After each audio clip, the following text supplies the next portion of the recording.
তো আমি যতক্ষণ এখানে ছিলাম, আচ্ছা, মানে এখানে ধরো ওখানে তো একদম রাত্রি 2টোর পরে 2:30টার সময় বিয়ে হয়েছে, 2:30টা থেকে 4:30 অবধি বিয়ে হয়েছে। তখন তো একদম ভালোই ছিল, এখানে আসার পর অবধি একদম ভীষণ সুন্দর ছিল। মানে এখানে আসা অবধি তো ভীষণ, তখন অবধি ছিল। হ্যাঁ তারপর আমি তোলার পর উঠলো।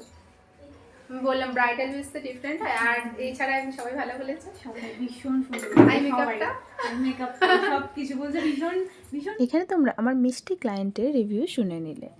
তো নেক্সট ডে রিসেপশন লুকটার পুরো দায়িত্ব ছিল আমার উপর।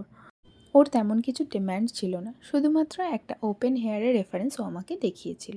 এখানে আমি খুবই খুশি হয়েছি যখন ও আমাকে এতটা ট্রাস্ট করতে শুরু করেছে, কারণ ও অলরেডি 2বার আমার কাছে মেকওভার নিয়েছে। তারপর যখন রিসেপশন লুক করি তখন একটি বারের জন্য ও আয়না চায়নি, কারণ ও আমাকে হয়তো ট্রাস্ট করতে শুরু করেছে যে না, যেটা হবে সেটা হয়তো ভালোই হবে। আর যখন ওকে আমি আয়নাটা দিই তখন সত্যিই ওর লুকটা খুব পছন্দ হয়েছিল, আই মেকআপটাও ভীষণ পছন্দ করেছিল।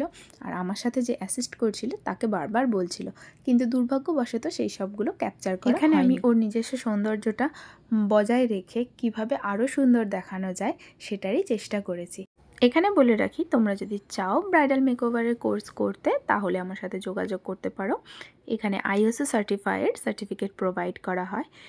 রিজনেবল প্রাইসের মধ্যে তোমরাও শিখতে পারো এমন সুন্দর সুন্দর মেকআপ টেকনিক আর অ্যাডভান্স হেয়ার স্টাইলের কোর্স। আর এটা ছিল আজকে ওর ফাইনাল লুক। তোমাদের কেমন লাগলো তোমরা জানাতে অবশ্যই ভুলো না। ওর পছন্দের কথা মাথায় রেখেই কিন্তু পুরো লুকটা প্রোভাইড করা হয়েছে। পুরো ভিডিওটা দেখার জন্য অসংখ্য ধন্যবাদ সবাইকে।